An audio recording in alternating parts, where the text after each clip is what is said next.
Okay, here we go. Hello and welcome back to Trucking Life. Today we have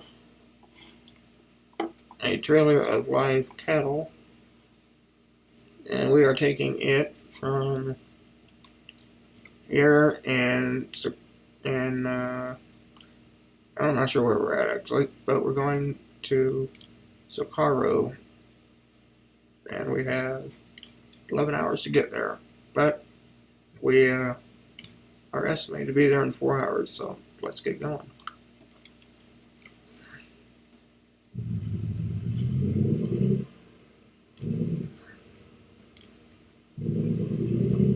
Well, it has been several weeks since we last did anything for trucking. Probably could have looked before I started here, but did not take the time. But Turn left. I'd say it's probably been a month at least.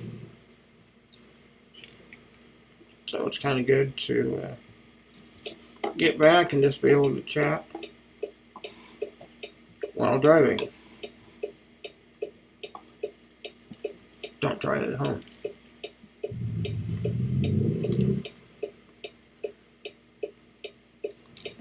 In last week's video, said we're going to take a little bit of a break from doing the preaching series, and that's kind of due to two different reasons. So the last 2 weekends, both Friday and Saturday night, I have not had any nursing care overnight. And this last week, Turn left. my main caregiver has also been gone for a family trip, let's say.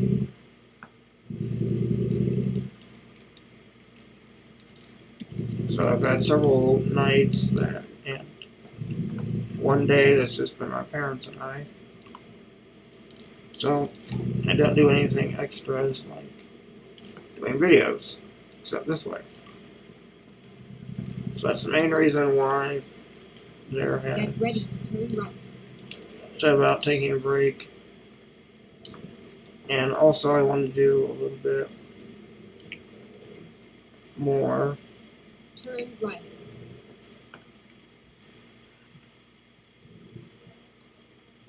research and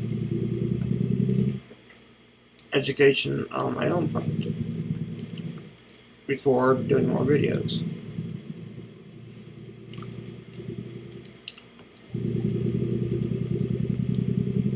However, that does not mean I've been lazy and not doing much. Welcome to New Mexico.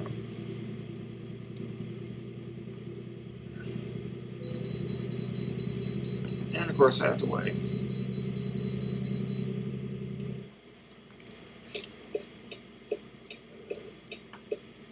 So for the last more than 20 years, I've been doing web development. Never mind. I'll find a new route. And in that time, technology has definitely changed. It used to be that I could program a site with a couple of languages called HTML and CSS, and I could do that either via, quote, hand,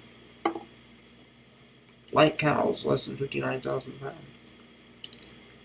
Or I could use a web development program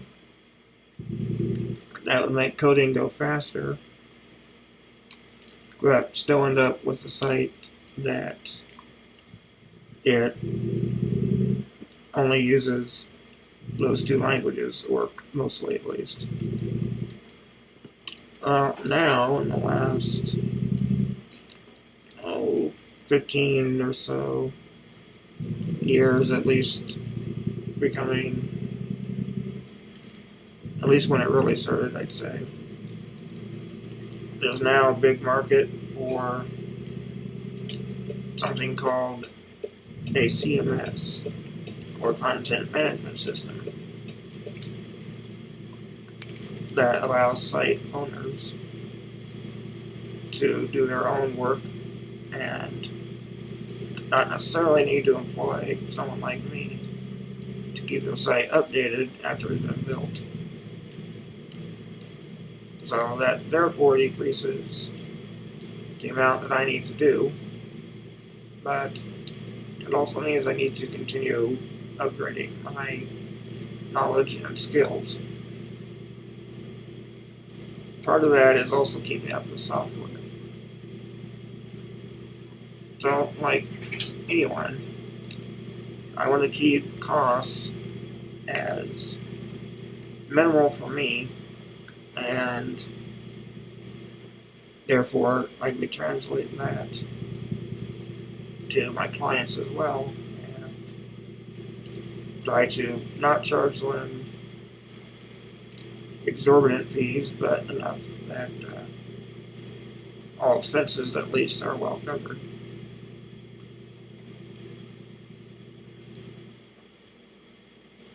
So as part of that,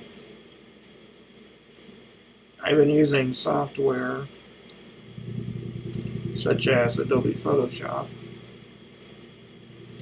which is a program that does image editing. And for the most part, all I do with it is resize pictures and save them so that their file size is a little bit smaller, so that they'll load faster on a web page. But there's a lot you can do with it, and it's more than that. Some people are really good at it, but I'm not one that has taken the time to learn it. However, since I purchased that program, it's probably been 10 years at least. And since then, technology has updated, and I've noticed that the pictures or graphics that I work with sometimes end up looking fuzzy. So it's time to upgrade my software. But unfortunately, the software companies have largely moved over to a system that you pay basically a rental fee every month, and you can never purchase the software outright, which I prefer to just purchase it and then use it as long as I can. Yeah, initially you're paying out more, but over the long run you pay a lot less.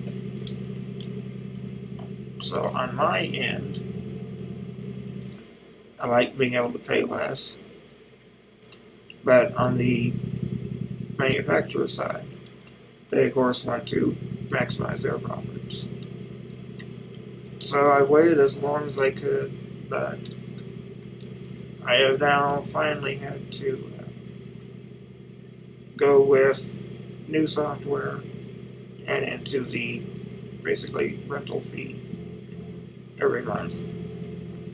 I don't really care for that, but it's primarily my only choice right now. So with this, I want to make sure that I'm staying busy and covering expenses, but with my availability of being flat so often, can be tricky to get enough enough work done in a day to make everybody happy. So these are some of the things that I guess, balance or think about, consider, as probably most people do. What can I do to keep working as God has commanded, but yet not doing too much and doing a fine line of balancing expenses? So now I have new software to learn this week, but of course, all the new software that I have available to me, I can't necessarily use it all because I also have not upgraded my computer's operating system for a while. That thankfully is free, but I'm also having trouble that I can't always view things or run software. So probably about the time that you're watching this, I will be working on updating my computer. Then I can run some of the new web programs and also be able to do more testing. So for me, it's kind of fun to look at new software and learn, because I am an IT guy. I do like technology. I'm not as into it as some people are, but I do try to keep up somewhat. So just like me trying to keep up with my own small business, to say the least, then really the entire country that we live in, that every business needs to keep up with what's going on. Unfortunately, I think that's an area where many people have not given much attention.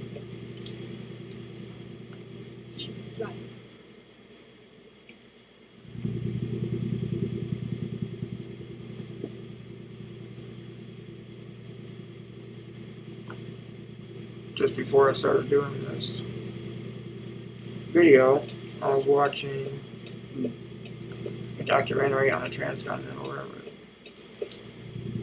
and it said how the railroad connected East and West Coast of the U.S., and how it brought merchandise and could make it so people like, say, Sears could have people order what they want and it will be shipped to them by rail.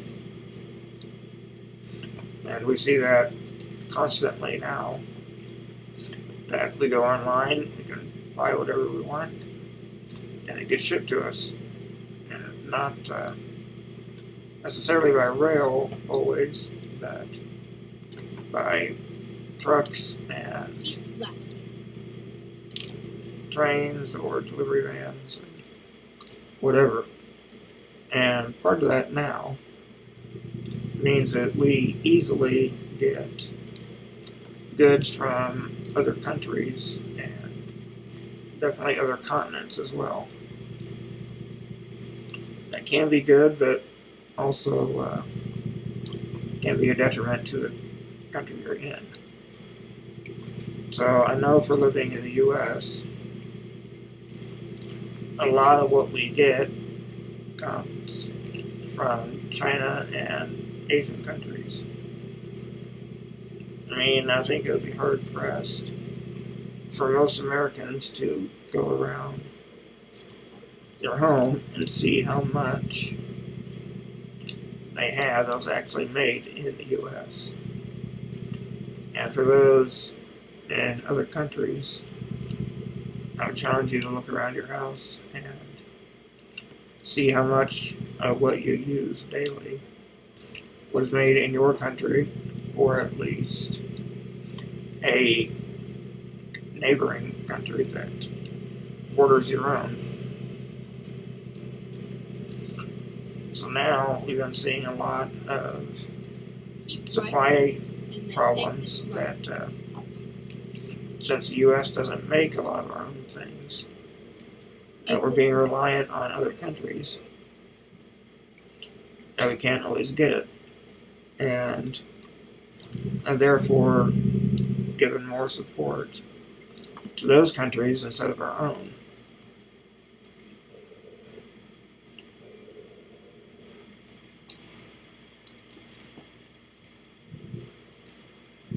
Good, one was there.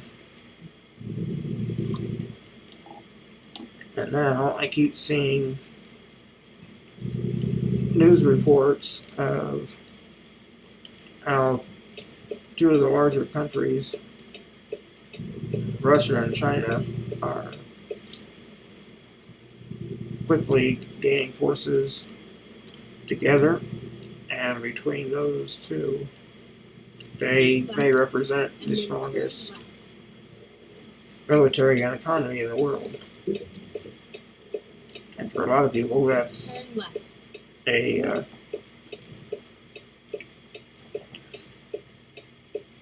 didn't think I'd quite make that green light. For a lot of people, especially companies in the U.S., that can be very problematic. That if you don't make your own things and have your own resources, it's not good for the economy, and pretty soon not for people looking for work either. So I hope that the U.S. or whatever country you're in will continue to work to get jobs more in the U.S. Be good for all, but as I said with my own little business, then it's always weighing what it costs and if it is reach. So that's kind of what's been going through my head for the last couple weeks, of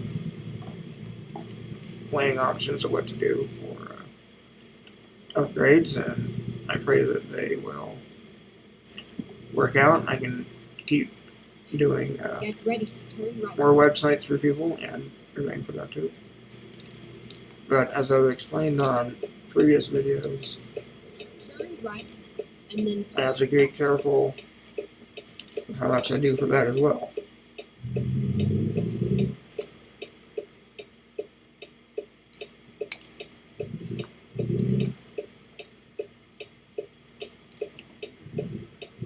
turn left. Alright, oh, we are here already.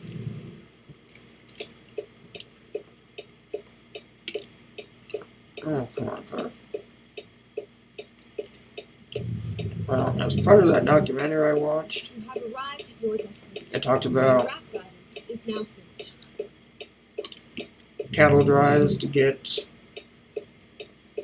livestock up to railroads. And I see here that we're delivering to a railroad and live cattle.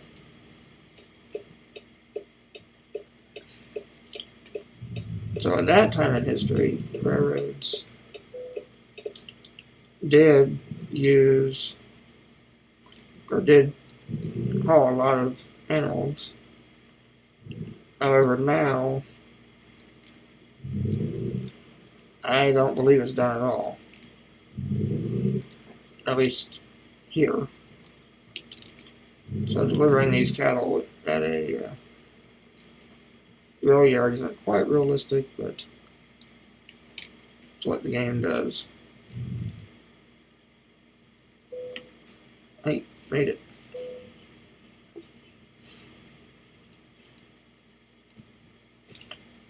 Well, no damage, and looks like we got it good for another $12,000. So let's see what we can pick up out of here for our next time.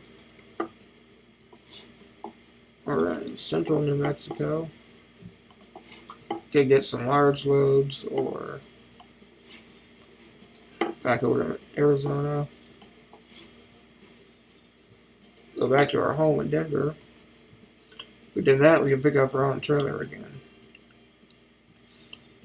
Because right now it's just laying idle. So that's probably what we'll do next time. But until then, thank you for watching and bye for now.